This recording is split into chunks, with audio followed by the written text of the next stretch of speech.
Bonjour Johanna Dunis. Bonjour, Alors vous êtes l'auteur de notre guide Rhodes et le dodécanèse et vous tout avez à fait. pas mal de conseils à donner à nos lecteurs de ce guide Petit Futé. Et peut-être à commencer par les balades et les visites, vous recommandez quoi? Alors il faut savoir que dans le Dodécanèse, il y a deux sites majeurs absolument incontournables que tout visiteur sera amené à découvrir. Ce sont deux sites qui sont classés au patrimoine mondial de l'UNESCO. À la fois donc la cité médiévale de Rhodes sur l'île de Rhodes et le monastère de Saint Jean le Théologien et la grotte de l'Apocalypse sur l'île de Patmos, donc qui elle pour le coup est l'île la plus septentrionale de l'archipel. Donc il y a fort à parier que les visiteurs iront voir ces deux sites à un moment de leur visite. Moi ce que je recommande, évidemment ne ratez pas cette occasion, mais essayez, si vous le pouvez, de visiter aussi ces deux sites en pleine nuit. Pourquoi en pleine nuit? Parce que déjà, vous éviterez comme ça le flot des touristes qui peut parfois y avoir dans ces deux sites, et que tout d'un coup, vous aurez la chance de découvrir ces endroits dans un cadre hors du temps, qui vous ramènera à l'époque médiévale presque, si vous voulez vous y plonger un peu, dans ces ruelles pavées entourées de pierres de taille pour la cité médiévale de Rhodes, dans les ruelles de la ville haute de Patmos, donc toute blanchie à la chaux, et vous verrez, vous retrouverez cette ambiance un peu magique, un peu presque mystique que l'on perd parfois en journée quand il y a un peu trop de monde dans les parages. Donc vraiment, moi je vous conseille ces deux sites de l'UNESCO à visiter la nuit en vous perdant comme ça dans les ruelles de la ville haute de Patmos et de la cité médiévale de Rhodes. Mhm. Et on peut y aller toute la nuit ou... Ah oui, oui, c'est totalement ouvert, c'est-à-dire que la cité médiévale de Rhodes, c'est la ville fortifiée, donc elle est ouverte, la ville vit toute la nuit, toute la journée, toute l'année, donc on peut évidemment se balader dans ces ruelles. Quant à la ville haute de Patmos, autour du monastère, en effet, on ne peut pas rentrer à l'intérieur du monastère qui, lui, est fermé, de même que la grotte de l'Apocalypse, on ne peut pas rentrer à l'intérieur hors des heures de visite, mais en revanche, vous pouvez vraiment vous balader dans les ruelles alentours, et c'est une sorte de labyrinthe, voilà, un petit peu mystique. Peut-être que Saint Jean a eu la révélation de l'Apocalypse justement dans cette ambiance un peu folle presque. Voilà, Mhm. donc je vous conseille de le Mais faire. c'est pas dangereux la nuit, ça va. Ah non, pas du tout, pas du tout. C'est très, ça reste des lieux qui sont touristiques, notamment pour Rhodes. Par ailleurs, les îles grecques, ce sont des îles vraiment très préservées de tout danger. Donc, que vous soyez femme seule, que vous soyez jeune, que vous soyez plus âgé, enfin, voilà, tout le Ouais, bah, monde peut s'y balader tranquillement, en toute sécurité. Évidemment, la nuit, il n'y aura aucun souci. je crois qu'il y a aussi des îles qui sont pas trop visitées que vous voulez faire découvrir dans votre guide. Oui, alors voilà, il y a ces deux grands sites incontournables de l'UNESCO. Il y a aussi des îles qui sont extrêmement visitées, que ce soit Rhodes ou Kos, parce qu'il y a énormément de vols charters qui s'y rendent. Moi, j'ai tendance à recommander d'aller découvrir les îles du Dodecanèse qui sont les moins visitées. Premièrement, parce qu'elles sont extrêmement préservées, préservées du tourisme de masse, qu'elles sont encore très authentiques et qu'elles sont très diversifiées.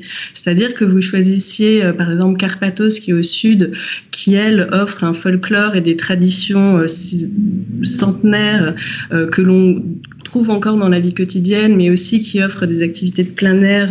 Ce sera totalement différent que si vous allez par exemple à Castellorizo, qui est un petit caillou tout proche des côtes anatoliennes de la Turquie, très très très loin de la Grèce, qui offre pour son port une sorte de décor de cinéma des années 50, que vous alliez à Tylos, qui elle est l'île nature par excellence, l'île écolo par excellence, et qui elle aussi est très peu visitée, ou à Nisyros, où le volcan est assez exceptionnel. Voilà, chaque petite île, d'ailleurs pas nécessairement petite, certaines sont de taille moyenne, mais ce sont des îles qui sont parfois plus difficiles d'accès, donc de fait plus préservées du tourisme un peu massif, et qui vraiment ont énormément à offrir aux visiteurs qui cherchent quelque chose d'un peu plus parfois d'un peu décalé, en tout cas d'assez spécifique, et vraiment dans une identité très forte. Très bien. Et pour manger alors, vous conseillez quoi?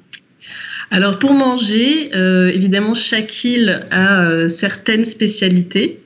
Euh, Je rentrerai pas dans le détail ici parce que sinon ce serait Oui, trop long. oui, Je vous ai évidemment décrit certaines de ces spécialités dans le guide, mais on va dire que globalement, malgré tout, on retrouve les grands moments de la gastronomie grecque et notamment dans les mezzedes, donc tous ces petits plats à partager qu'on déguste dans les tavernes ou dans les ouzeries. Donc les ouzeries, ce sont des sortes de petits bars où on boit de l'on se l'ouzo. retrouve.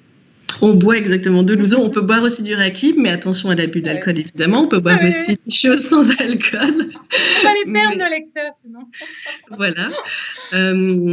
Mais donc voilà, donc dans ces tavernes de plage, il n'y a rien de mieux. Vous pourrez Très demander, bien. c'est très classique pour des vacances sur des îles grecques, mais si vous demandez à n'importe quel visiteur d'une île grecque, il vous dira qu'un de ses moments phares du séjour aura été de déguster du poulpe grillé avec des beignets de courgettes, les pieds dans le sable, dans une taverne de plage sur une île Oui. devant la mer Égée. Donc, Ah, ça fait je ne rêver. peux que vous recommander, voilà, je ne peux que vous dire de le faire autant que possible pendant votre séjour. Ouais.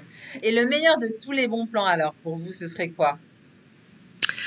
Alors le meilleur de tous les bons plans dans le Dodécanèse, je dirais qu'au-delà de ce que je vous disais d'aller découvrir des îles moins connues, c'est d'y aller au mois de septembre. Le mois de septembre est absolument idéal déjà en termes de budget puisque les hôtels coûtent beaucoup moins cher, il y a moins besoin de réserver énormément à l'avance puisque ce n'est plus la haute saison, il fait un temps absolument splendide, la mer Égée a chauffé pendant tout l'été donc elle est encore, elle est même presque plus chaude qu'au mois d'août ou au mois de juillet, en tout cas certainement plus qu'au mois de mai ou au mois de juin.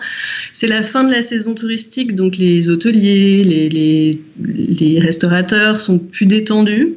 Ils sont aussi presque aussi un peu en vacances, donc voilà, il y a une atmosphère qui s'étire comme ça, qui s'étale, et on poursuit les vacances un peu au-delà des vacances dans un cadre absolument fabuleux, où on est moins assailli de vacanciers, on profite toujours du temps splendide, on a moins chaud aussi Oui, oui. qu'en plein mois d'août, et la mer est absolument fantastique à ce moment-là. Et j'imagine que c'est un petit peu moins cher qu'en haute saison.